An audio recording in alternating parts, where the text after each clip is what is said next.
Hello and welcome back to my channel. In today's video, I will show you how to download and install the Luyo app for your phone or your Instagram analytics. So let's get started. So if you are an Android user, then you can use your Google Play Store, and if you are an Apple user, you should must use your Apple Store. So here I will just go and search for the app. So here we can see for the Luyo app. So here we can see it, the analytics app. Okay, just click on here at the install button and it will automatically download and install the app in your device.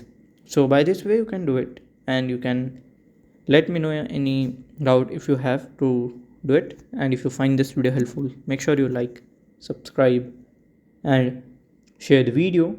Thank you for watching.